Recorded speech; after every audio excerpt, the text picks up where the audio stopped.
In this video we will have a look at how climate change will affect different terrestrial ecosystems of Antarctica. Antarctic terrestrial biota are exposed to large variations in environmental conditions across diurnal and seasonal scales. Winters are very cold, while during summer organisms are exposed to low freezing as well as very warm conditions resulting from high solar input. Climate change is creating even greater temperature extremes, greater maximum and minimum temperatures than species are accustomed to. These changes can affect many elements of the environmental conditions that Antarctic terrestrial and freshwater ecosystems experience.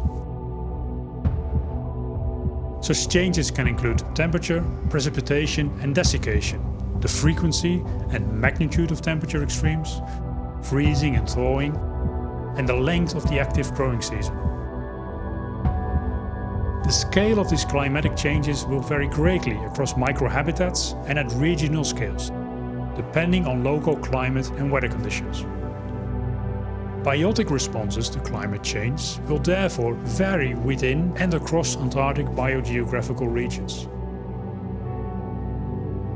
However, the overall cold and arid conditions and associated low water availability encountered in most Antarctic ecosystems limit species physiology, growth and reproduction.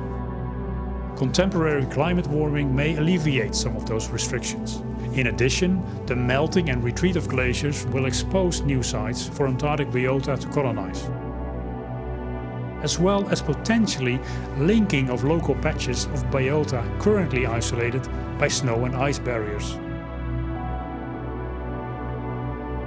A lot of the biological responses to climate warming and range expansion as glaciers retreat will depend on water availability.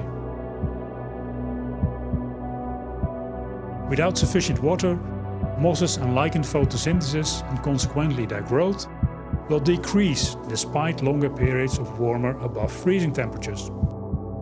Historical records indicate that there is scope for invertebrate populations to increase under warming conditions, especially along the Antarctic Peninsula. And anecdotal observations also point in this direction. However, experimental studies indicate a mixed response, with vegetation and water availability possibly playing a stronger role than temperature.